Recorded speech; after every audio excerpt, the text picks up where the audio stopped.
and lobbies to make sure our home ownership rights are met and kept intact.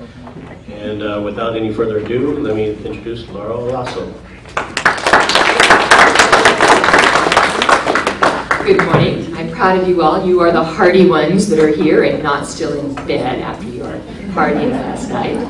I'm here to talk to you about a proposal within the city of Los Angeles that would double the existing documentary transfer tax.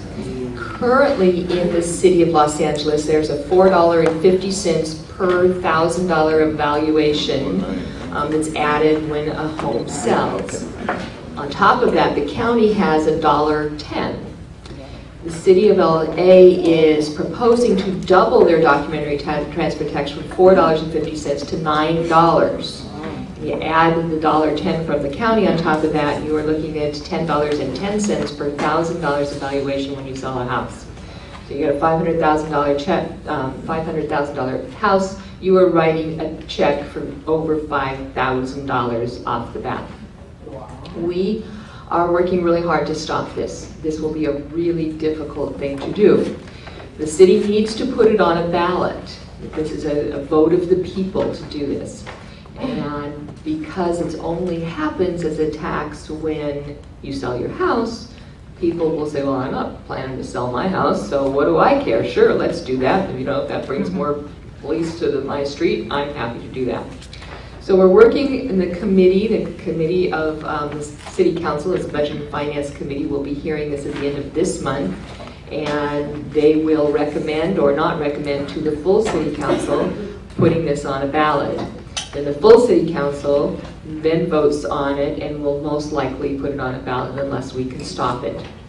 So I want you to know this because, you know, we as realtors are the protectors of homeowners' rights.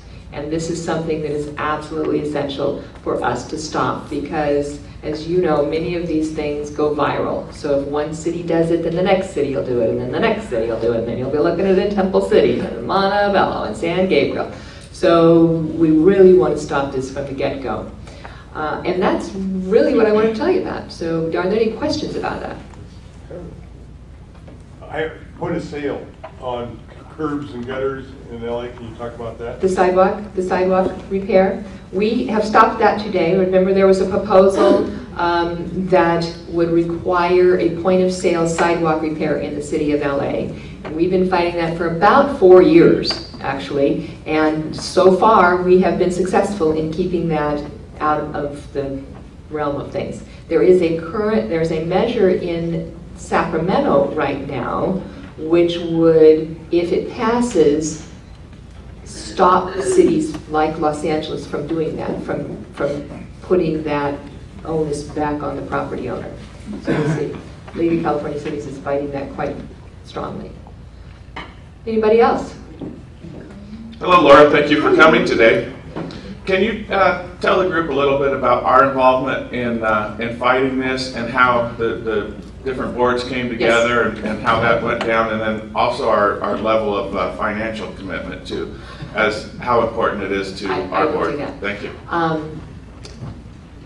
There was myself and 2 other government affairs directors met, and we were the ones that worked together on the sidewalk repair point of sale thing. And we had done the initial work to try to stop this. But we thought, you know what, this is important not just to the associations that we represent, but to all the associations in LA County whose members do business in the city of LA, and that's a lot of them.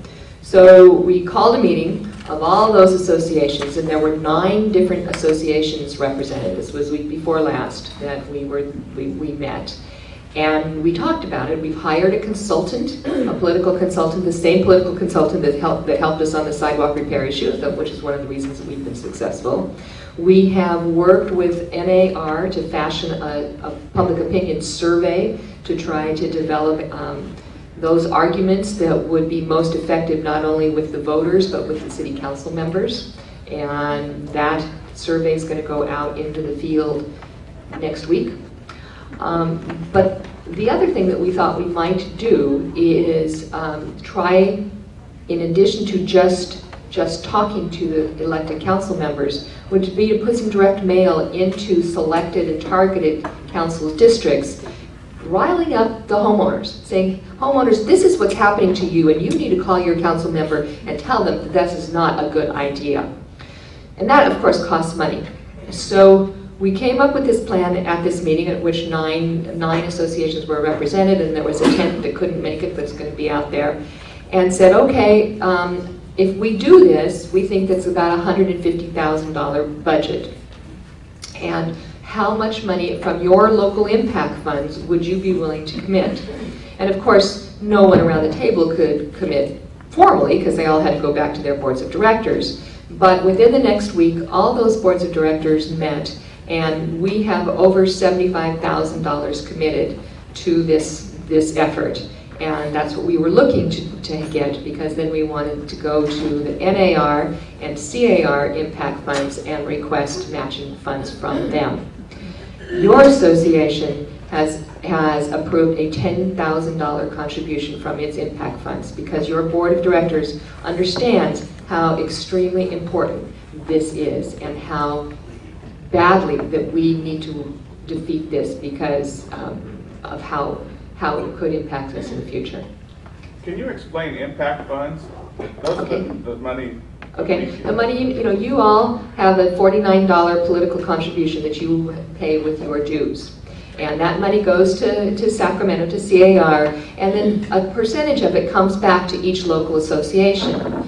And some of it stays in Sacramento. And so there's an impact, which is Issues Mobilization Political Action Committee. Okay? So any issue, there's a big pot of money that's the chunk that the Sacramento keeps that's ready to access for issue-oriented type campaigns like this. And then there's money that comes back to your local association, and it comes back to your local impact account, and it also comes back to your local candidate account. So you have the money that you've given, part of it comes back to use for local elections, local city council elections, to use for issues like this, and then you have the option of using it however you want to do that.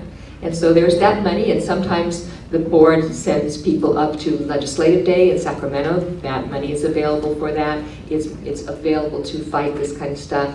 It pays for me. This is good. It pays for me.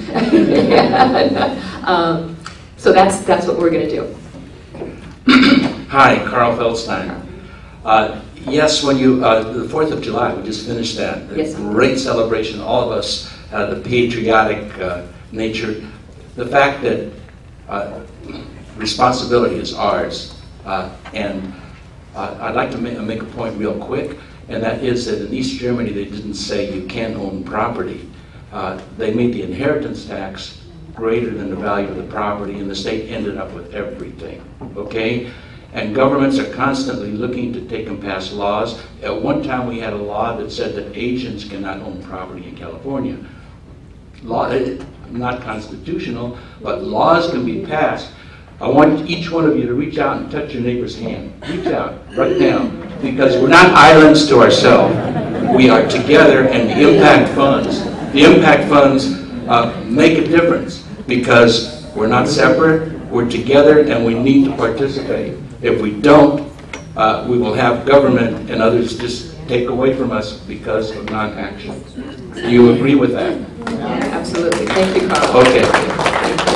So this is something we're going to be fighting, and it may come to the point where I call Albert or Yin and say, okay, the City Council in Los Angeles is going to be hearing this, and we need to pack the room.